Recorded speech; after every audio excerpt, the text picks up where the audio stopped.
Welcome back. You're still live on CBC Business Morning, and this is the business interview segment. And today is a Wednesday, as usual, where we bring you Mr. Lewis Simpongwe Chizu on business interview.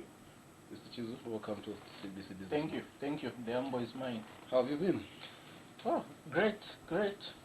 God has been blessing me. You see the way I look more healthier. So it's great. Right, yeah. Okay. Yeah, I know the business world is positive on your side. Extremely positive. And especially that the subject matter that we are discussing today is a very serious matter, looking at things that technology has brought in the business world and how it is affecting the business world. Right. So it is of extremely importance, so to speak. Okay, just like Mr. Chizu said, today we are looking at the digital divide, as regards to SMEs. For the past 2 weeks, I think we have been talking about SMEs doing international business, and today we want to look at the technology that is involved in doing this kind of business. Mr. Chizu, what is this animal called digital divide? Yes, digital divide. I think we should learn to appreciate the fact that the coming in of technology has brought a lot of things to the business world, not only to the business world, but it has in a way affected almost every other person in our day-to-day living. The digital divide is simply a term that has come as a result of the people that are able to have access to internet, as well as the modern technology, and those that are unable to access the use of internet, as well as the modern technology. In simple terms, or rather in other terms, this digital divide simply means that the gap that has been created between the haves and the have-nots, meaning that it is a hot debate as it is now, almost in most of the countries world over.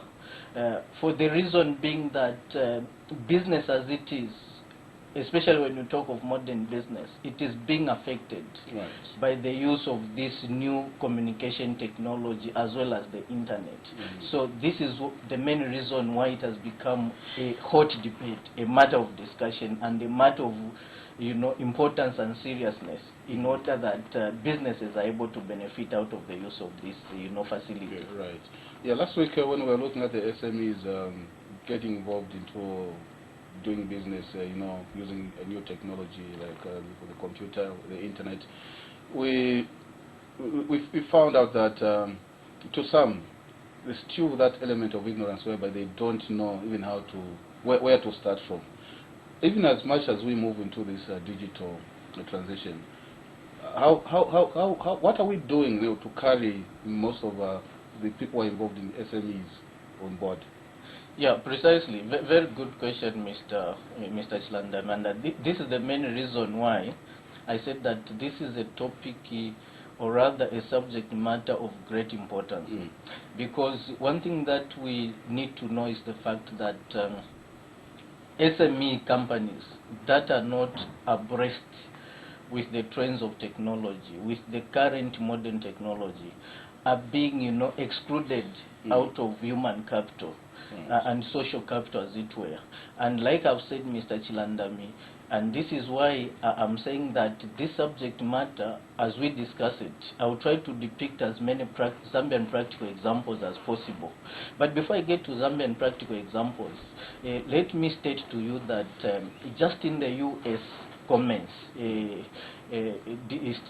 Department for Statistics, it says that why this matter has become a hot debate, not only in the Congress, but in the business world, is because, one, the use of internet as well as modern technology on the American market has contributed significantly in as far as reducing inflation is concerned, as well as increasing productivity amongst the different businesses as well as SMEs. Beyond that, it constitutes a larger segment of the section of the economy. You learn that with the coming of modern technology, most of the people, most of the companies, almost everywhere you go, they are using these gadgets. this instrument. So everybody would want to have an access to it in order to make it in business, in order to prosper in business. When you don't have the access to this facility, and when you lack the know-how, the knowledge concerning this facility, it means that you are being excluded from participating in the economy. But it is also interesting to note that this same thing that we are talking about has got a higher potential in terms of, making people become participants, or increase the participation in decision making. Beyond increasing the participation in decision making, it also, makes people access to the use of resources within their working environment, as well as within their businesses, as well as with the government, representations and other agencies, as a result of the two that we are talking about. And it has got a multifaceted way that it is able to bring value to customers. And I'll tell you that research has conspicuously indicated to say that the majority of the SMEs, rather even other companies that are involved in business, even multinational companies, those that are able to use this modern, modern technology, as well as internet and other facilities, they have got access not only to local clients but also global clients, making them to have much more business as a result of a larger market share and make much bigger profit, as it were, as a result of this. And this is why, digital divide, as it were, has become a hot debate, because everyone else would want to access to this. And it is important that some of the suggestions that we make as we progress in our discussion, I think that if the government is listening to our discussion, as well as other, concerned authorities and agencies, should begin to address these matters that we are going to discuss, because giving a blind here or high to them simply entails that you are excluding people who should have mattered the most to the business world out of the economic activities, and that might be very detrimental to the development of our economy. Okay. You have talked a lot about the positives. Are there any non-negatives about this digital divide? Of course, there are many non-negative, situations. But I think going forward, it has more positives than the negatives. Like I will tell you that as we discuss this matter, you find that I would want to take this opportunity to make a suggestion out of my personal experience of doing business. You find that the time that I had a privilege of chairing a number of meetings for Suppliers Forum, one thing that the lessons that I drew out of my interactions with different business people on the Zambian market is the fact that they haven't come to embrace the new technological methods of communication, as well as the internet. Not because they don't want.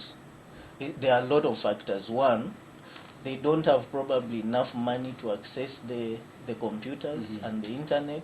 Two, is either that they don't know how to use, they don't have the know-how.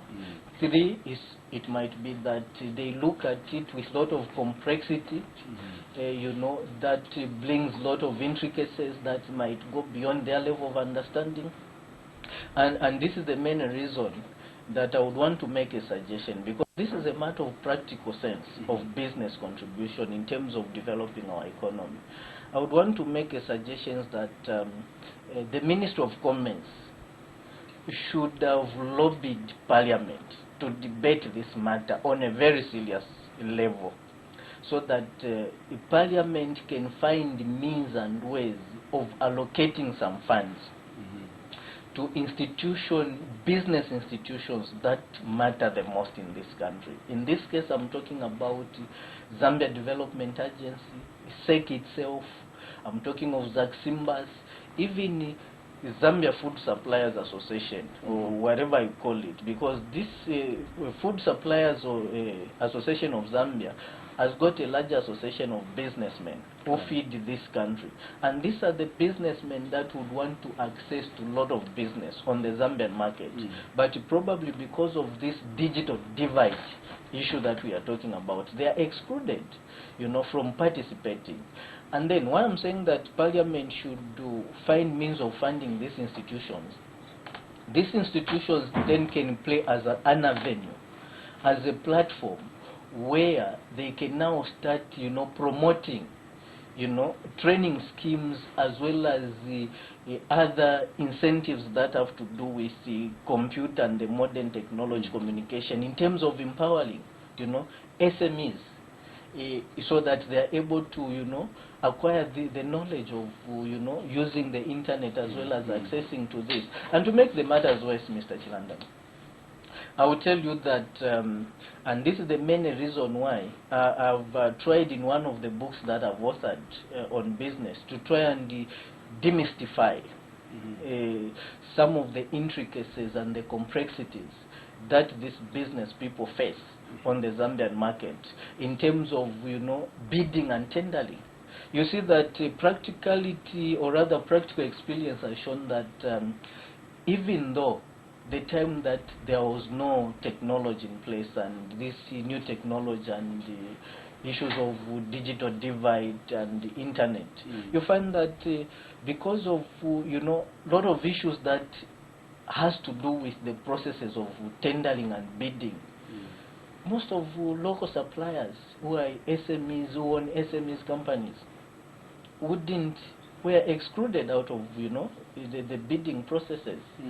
And to make the matters worse, when you have this technology that they are trying to promote, it means that there are a lot of other ramifications that will come in place. Like, you remember that the time of when you submit the bids for tenders, the time of opening, they used to call representatives of different companies so that their presence is felt to witness the opening of the tenders. But they are saying now everything should be computerized. But how is the SME company owner who is in food supplying or maybe selling his hardware, who's not well abreast with the modern technology and the use of internet, going to appreciate the system?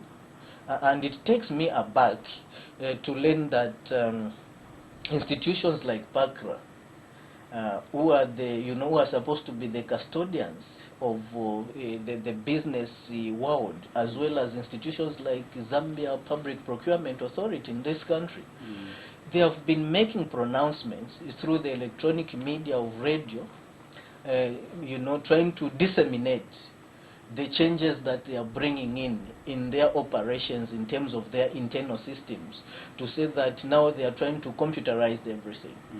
So customers like the business fraternity should now start, uploading everything through the computer system, submitting their quotations, their tenders, etc., etc. But to me, I think that approach hasn't been properly handled, because they are focusing on institutions. If you were to ask them to say, do they have even the statistics of how many SMEs out there who are not conversant or up to date with the use of modern communication technology that has brought about the digital divide that we are talking about? They don't have the statistics, and this is the main reason I would be of a proposition to say that I think the best is to empower the institutions that I've talked about, so that they started training these SMEs companies and giving them such an incentive. And I think that should not be looked at as a free incentive, because the SMEs and the businessmen and women who are involved in business activities, they contribute to tax, which government uses to develop some other social amenities. But I would want to believe that their benefit is indirectly.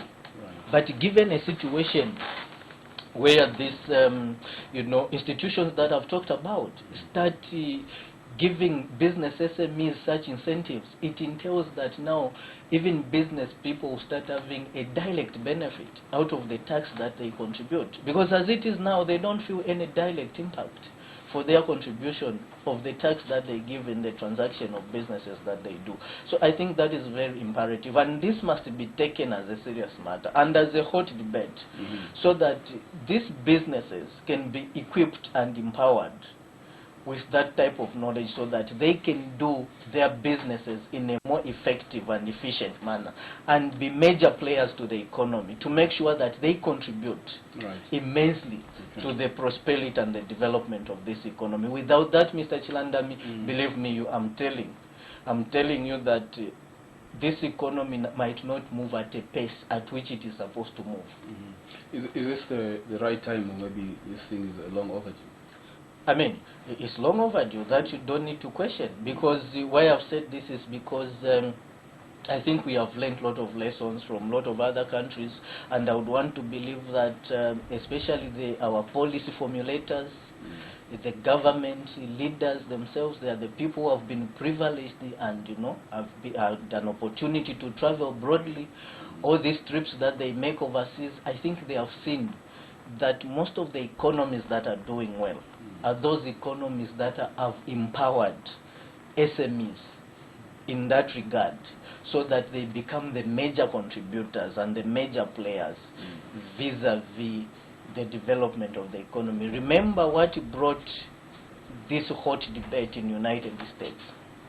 It's because United States itself has become to appreciate that their economy has undergone a paradigm shift in terms of the way they used to do their traditional businesses in the past, because a large segment, or rather a big segment of their economy now does constitute the use of internet as well as new technological methods. So for you to bring in the terminology that we are saying, digital divide, is because they don't want to create a big gap, between the haves and the have-nots in terms of the access to these facilities that we are talking about, in terms of the actual products and the actual use, as well as in terms of knowledge. Because more importantly, I think the discovery has been that why most people do not use this is because they lack education and knowledge and the training, which of course government, like I've said, Mr. Chilandami, is a pronouncement. Government must be a major player in terms of bringing this to the fore, or rather bringing this to the table, because these institutions does not exist there as rubber stamps, or rather as decorations, or to camouflage themselves to be doing something else. Institutions like Zambia Development Agency, ZDA, they are critical to SMEs functioning in a country, and those are that I would want to think that those are the institutions that should have started agitating these issues that we are talking about. But if you walk into that institution, you find that ask them to say, what have you done about the digital divide that has come as a result of the paradigm shift of doing business in our current or modern world? They don't have the answers for that. They don't have the answers. Yeah, like you said, that is long overdue. My question is, why the delay? Why are we not doing it right? Well, the delay is the fact that I think I would want to think that institutions that I'm talking about, maybe they haven't done their homework. Do they have capacity? They might not have enough capacity, or if they have the capacity, it might be a misplaced capacity. I think they have misconstrued themselves to focus on priorities that do not reflect the demands of the current moment and the current situation, because the current situation and the current challenge demands that these SMEs companies are not only given capital in terms of tangible cash, but they are empowered with the knowledge that we are talking about, so that they can function effectively and more efficiently, and close the gap that we are talking about of this digital divide, as it were. Why should it be an issue in our business environment now, on a serious note? Because we have noted that the delay is positive, is visible out there, but this is very important. Why should it be an issue in our business environment? Yeah, it's a big issue in our business environment. Like I've told you to say that when you talk about institutions like food suppliers of Zambia in our situation, this has got a composition of lot of women and men that are doing business activities. But the moment you talk about PACRA and Zambia Development, ZPPA, Zambia Procurement, Authority having introduced these new methodologies of technological, internet and other methods of, doing things, you find that those people will just surrender. They will just tell you to say, what is this animal they are talking about? How am I going to do my business? Because I'm used to meeting people and talking to them.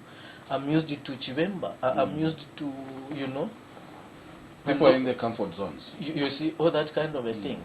And why you are saying, why your good question has come at the right time is because, much as they know that the system which they used to use has changed, they must also know the recipient, the client they are dealing with. Has it been brought up to date to things?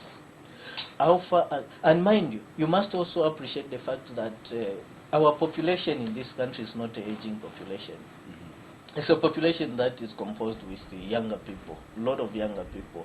And research has it that older people are the ones that might not have interest to learn and use new technology. But the fact that most of the people that are doing these business activities are younger people, then these people must be brought to these institutions if they cannot go out there and interface dialect with these institutions, probably ZPPA itself as well as PACRA, the technology that they have started using.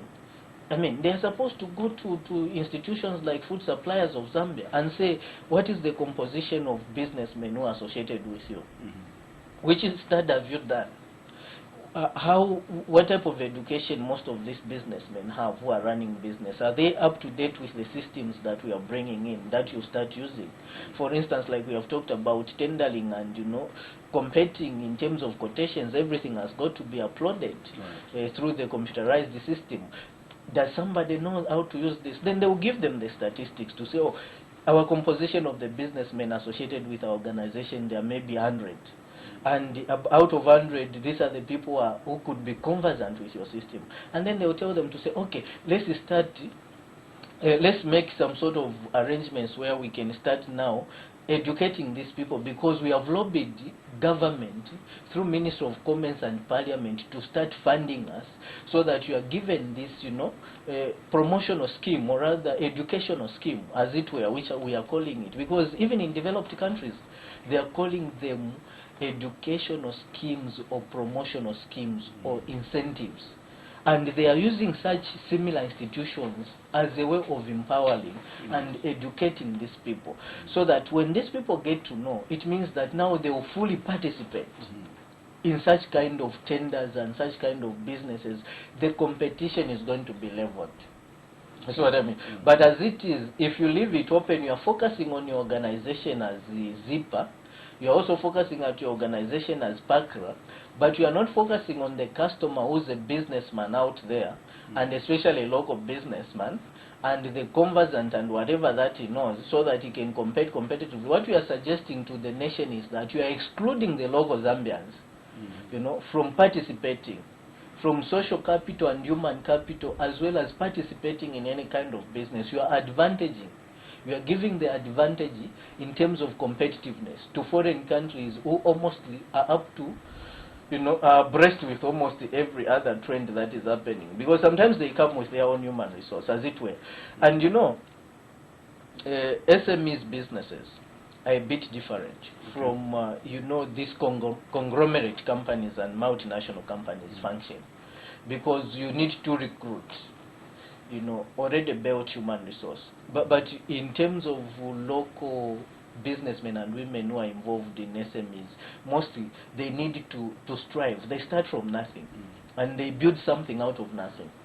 And I think it's only the government that can give them a little help in order for them to start performing, more efficiently and effectively. And this is the main reason why some of these things should start being debated in places like Parliament. But I do know that this is a very current trend even in developed countries. Probably most of these institutions that we are talking about might not even have heard about it. You see, because probably I don't know how speed information is in terms of how they receive information and how probably they make use of their information. But I'm saying this because I've been privileged you know, to interact a lot with people who are coming in and going out of this country almost every other day. And I'm talking to people almost every other day who are based outside this country, overseas in States and UK. They are telling us, because they are also in business, they are telling us to say, no, digital divide is a big issue.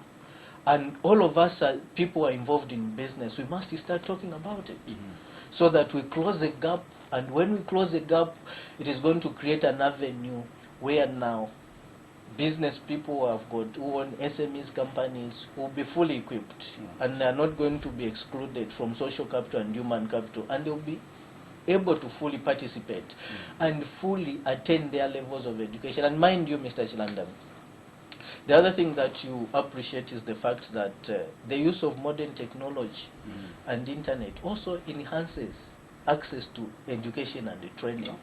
So that is a critical point. So when you build a foundation for SMEs through those institutions that I'm talking about, then it means that you have given them a platform now to start excelling on their own. And eventually, before you know it, we should be talking about this country's economy, you know, accelerating at a pace at which you wouldn't have imagined initially if you didn't empower the SMEs. Because SMEs should be the, you know, become an engine. As you know, the drivers of the economy, if this economy has got to move. Right. Yeah, I hear you appreciating the youths, even these parties that are around, as they're on a positive side. The digital age, has it raised any moral issues in our society that can affect the business? Yeah, in fact, that is also a very critical. It's a very critical issue that you have brought about, Mr. Chilandam. And the fact that we would want to be as practical as possible. I was so amazed to hear the article in this country through the electronic media talking about Kachepa newspaper that has been brought in the streets selling at 5 kwacha, to say that that newspaper should be banned and Misa Zambia should start regulating the companies that are writing such newspapers, because that newspaper is talking about sexual things throughout. You see, and yet you learn that when somebody publishes a newspaper, some people don't even read, because some people are illiterate. But you know, the challenge that has brought about as a result of this digital divide that we are talking about, the people that have got access to these gadgets and the people who are privileged to be educated and to have the knowledge and the know-how to use these things, you find that one of the challenges that it has brought, which need to be addressed as a moral issue, is the fact that research has it that most students and pupils, in fact, they Google pornographic material as well as obscene materials, you know, on the internet and using this modern technology. And not only pupils and the students, you are talking about even, you know, executives who are working in the offices. Research has it that some of them, I'm saying, don't misquote me, I'm saying some of them, not all of them, some of them, they spend a number of hours watching pornographic materials as well as obscene materials at an expense of productive hours. So that is a moral issue that need to be addressed. And I think this is why I would want to think that and make a proposition to say that institutions like Airtel, those that are involved in communication, MTN, Zamtel, I think including the overseer, the overall boss, the so-called Zicta, because Zicta, I would want to believe and think that they are the major regulators of the communication industry in this country. They should find means of deciphering, or rather censoring the information, or rather to the extremes, you know, impose some restrictions on certain business websites that provide pornographic as well as obscene pictures and material on this modern technology that we are talking about, and in a way that issue can be addressed, because that issue is a moral issue. It is corrupting the people's minds, and it is degrading our society, as it were. I think that is a challenge that it has brought. And beyond that, we know that other negative challenges that are there is security issues, because you can be hacked. And when you are hacked, it means that probably the other end, they might not receive your business materials. It means that you are blocked out of participating in that type of business that you probably was offered, and all those challenges. I think the institutions that are now using this modern technology, before we even go further to emphasize much on digital divide, they must start providing answers. Is that your appeal? That is a major appeal. Providing answers in the line that we have discussed, as well as the training, providing these educational schemes and incentives to a business person, so that as they provide these answers, somebody will be able to make sense out of that. And without that, I think the challenge still stands. These issues that we have talked about need to be demystified, so that business can be made clear and people perform the way they are supposed to. Mr. Chizu, I would like to thank you. It has always been a pleasure being here, Mr. Chairman. This platform is about providing answers. You have heard what Mr. Chizu has explained, especially on the digital divide. I hope to see you next week on Wednesday, when we bring you more in this platform, business interview. I am Evans Landani Motanshi, crossing you over to Catherine Katonga. She wraps up the program. Good morning.